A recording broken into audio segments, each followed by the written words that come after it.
recently or lately, it's been a culture shift within, especially in the hip hop community, with DJ Vlad. I've been watching. In fact, the spotlight was put on it from you posting about Vlad. And everyone right now is in this battle between, are we canceling Vlad? Um, can you give it a kind of the in depth of what did Vlad, for those who don't know, what exactly did Vlad do wrong, and why are we at this crossroads of people debating whether or not he should be canceled? Well, number one, Vlad lied on a man who has fought for us over 60 years. The Honorable Minister Louis Farrakhan, whether if you join the Nation of Islam, in the Nation of Islam or not, agree with everything that he says or not, he is a man who has stood up against the government over us. He's a man who they have tried to kill, literally, for us. He's a man who has been through New York and many other city alleyways talking to crackheads, talking to people who are on heroin, talking to people with their hands are swollen. They said the minister would kiss their hand and talk about how beautiful they are, not how beautiful he is. We talking about a man who has sacrificed his own money. We talking about a man who has sacrificed his own time. One time to where he was told fell out because he was just answering everybody's question, and he become so drained at one point. And all of the things that he's done for us, giving so many of our black men and black women life again, not physically, but mentally and spiritually. He's touched so many of our brothers who's been into prison. He touched so many of our sisters who was prostitutes, showed them who they are without judging them. See, he helped a lot of gang beasts. You know, I think he helped between I don't know if it was Common and somebody. I think it was Common and Ice Cube, maybe. Common and Ice Cube. Yep. Yeah, many other beasts, man. And there's many other gang members that can bear witness to this as well, giving black men purpose again, and is just able to put together a lot of black families. So what Vlad did was he just straight up lied on the Honorable Minister Louis Farrakhan, coming off with a Nick Cannon situation. We know Nick Cannon has said some things about the so-called Jews, and they had chastised him for that. He had to apologize. He made his apology. That's what they always do. They either gonna make you apologize or put you up as an anti-Semite, put you on their ADL list because of the things that you have said about them, even if you're just critiquing them based on their history. Because you had LeBron James and 21 Savage even apologize one time because of something that they said in the song, but it wasn't that they were saying that they was hateful or murderers. He was just mentioning them in a certain way, and they made them apologize for that. So what the Honorable Minister Louis Farrakhan said on July 4th, he was talking to the Muslims and the righteous people, saying, when you see them, speaking about the 10% bloodsuckers of the poor, pick up a stone and hurl the truth. No, he said, stone them with the truth. That's what you throw. And when Vladtv was speaking to D.L. Hughley, he left that part out. He made it seem like it was insinuating that the minister was teaching everybody, when you see a Jew, to pick up a rock and literally stone them physically. But literally in the clip, seconds later, the minister says, the stone of truth, that's what you throw. Then he quotes the Quran where it says, hurl truth and falsehood till you knock out his brains. So he put out that clip, and then I think the title was like, Louis Farrakhan incites violence against the Jews. And this is what he's putting out, knowing that they already take the minister's words out of context. He's already top on the ADL list. They already been calling him every time he do a lecture an anti-Semite, a hate teacher. And when the minister is teaching truth, saying just hurl truth and falsehood, now you take this man words out of context, then you don't want to apologize for it. So that's what's going on, and that's why they are saying that they're going to cancel Vlad. Then after that, I just did an interview with Brother Cam. He's spoken with Godfrey and Lord Jamar, who kind of spearheading this canceling Vlad thing because of Lord Jamar talking to him, and he's saying he's flat out not going to apologize for what he did, which he know was wrong. If it wasn't wrong, he wouldn't have edited. If it wasn't wrong, he wouldn't have changed the title. So he know that he was wrong. But he was said to say that he was almost bragging that he had his biggest month without without Lord Jamar and Godfrey. So now it's a canceling campaign to show him the value that we really have, and that we don't need him, he needs us. So should because I know I unsubscribed from it. I don't follow the minister that much, but I do understand his impact, and just for the simple fact of just black unity. because the second time I voted for Obama simply because he was black. So if Mm-hmm. it's just a chance for us to just have a chance to show unity and say, hey, fam, you're not going to come in and disrespect the culture and not apologize. You know what I'm Mm-hmm. saying? So, and I think Vlad feel like his pockets won't hurt. Yep. Bottom line, his bottom line won't hurt. Do you feel like what Nick Cannon said was accurate? And was he out of pocket? I don't recall all that he said, but I agree with the truth of what he said. I agree with the history that he was speaking about all the things that has been done to us as a people Gotcha. by the so-called Jews. Every time somebody come out and criticize them, whether if it's truth or not, it's going to be deemed anti-Semitic. Gotcha. They are people who's not a created people. They are made people. They are made and grafted from the original man, as the Honorable Elijah Muhammad taught, and as scientists have borne witness, because they have proved, due to the DNA and different things of that nature in science, that they have a history that's only 6,000 years. Then when you look at us, you see that we have the dominant gene, they have the recessive gene. In fact, you can get the light skin or lighter from the dark, but you can't get the dark from the recessive here in that context, meaning that two Caucasians cannot make a black man, but two black people can come out and make someone who looks albino, who is albino, who has even blonde hair, and maybe can have a different color eye. So I think what Nick Cannon did, he was just exposing truth with Professor Griff. I don't know all of the things that he said off of my mind to confirm if everything was truth or not. However, I have heard some of those things said by the Honorable Minister Louis Farrakhan, and it has been also said in the book called Secret Relationship Between Blacks and Jews, which actually quotes the rabbis.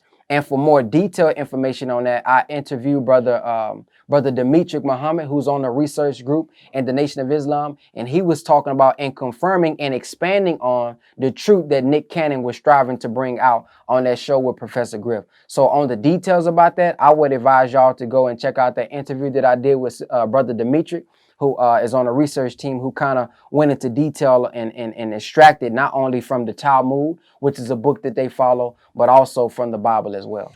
So for those who that's black, and you know, because I was listening to I can't think of the comedian name right now. Godfrey? Not Godfrey.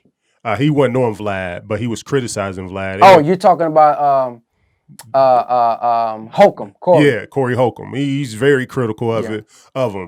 And so, like, you know, right? Vlad has made a lot of money off the backs of black people, off our trauma, off our craft, everything. What should we be doing right now if you in the perfect world? Should people actually start unsubscribing to Vlad until he apologizes, or should Vlad be canceled altogether in your mind? I think it's a decision that we have to make, and it's about really just being on code and showing him the value that and the pressure that the black community can put on you when you don't apologize.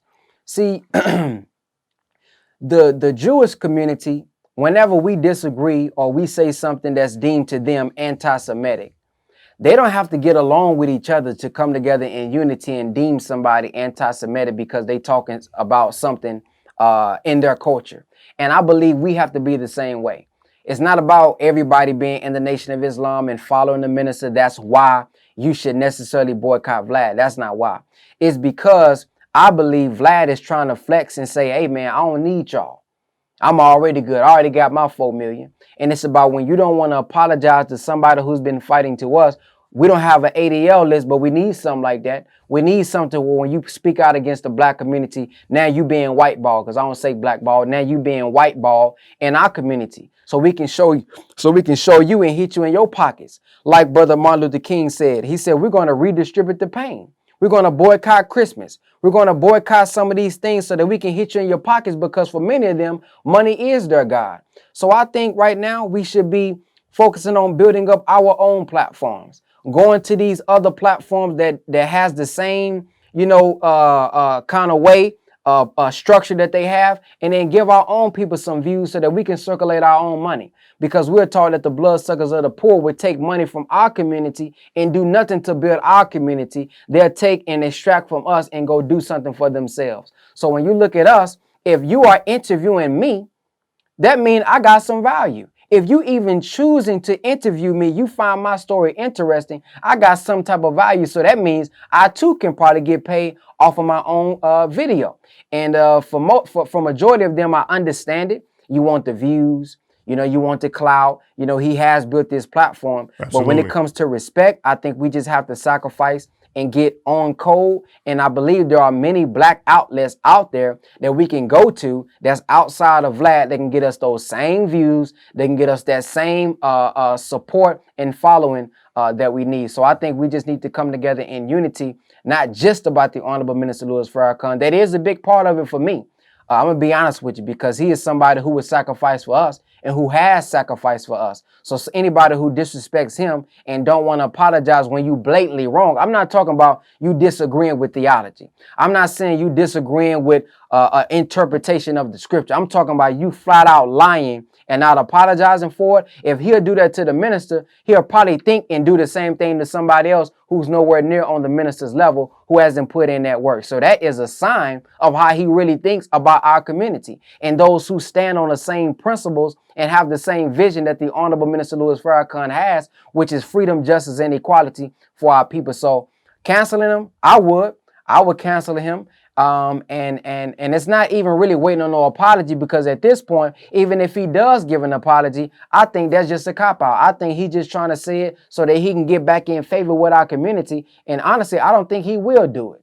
So, but if he does do it, isn't that technically a victory for us? Because that means we now have officially came together, put enough pressure on him to end up doing. It'll be victory to get a apology, still not support his platform and build our own platform and show him the power that we have, just in case you playing. Gotcha.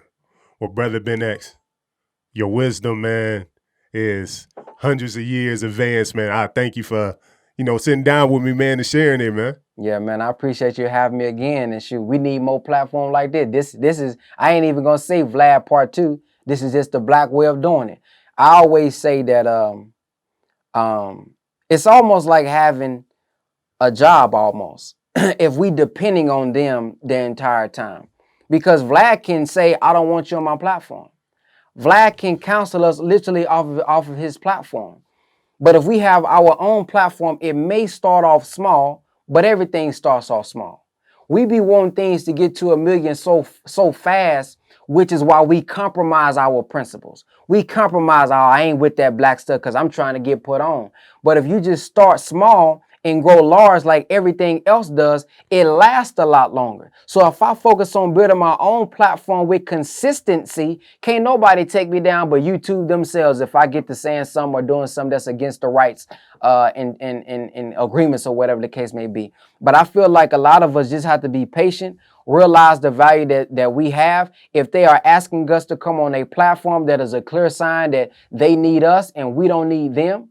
And then again, when you're looking at even a baby, God created us, right? And if God created us and it takes us 9 months to be developed, why are we trying to develop a platform to 1 million views in 9 days? Why are we trying to get to 1 million views in 9 weeks? And then after you not having success in 9 weeks, you quit. If it took the greatest glory of God, us I'm talking about, we have the ability to vision something in our mind and bring it into existence. We too can say, be and it is, not abracadabra, but we have the ability to have a thought in our mind, and the very picture that we seen, we can manifest it. That's almost like magic almost. And it took us 9 months to develop, and you think that you're going to develop your business in 9 months. And if it don't develop within 9 months, you should quit. No, let's stick this thing out and then think about it and put it into context. Vlad been doing this for years. I think over a decade now. Over a decade. So if it took him over a decade to build this platform, then too, it may take us a little bit more time. But know this. If we build up our own platform, now we can pass some down to our children. Dame Dad said it. Kanye West said it. Our first heard Kanye West said it. He said, if you wanted to allow your daughter to work at this radio station, could you? They said no, because they don't own the radio station. But if I own this radio station, I then can pass something down to my children. And the hard work that I put in, my children will reap the residual income, not just somebody like Vladtv who disrespects our culture, disrespects our leaders, and then laughs and says that, man, I ain't got to apologize. That's how I see it. So Vlad cancel. Vlad counsel. My man. Hey, well, Brother Ben X, man, we going to meet again. Yes, sir.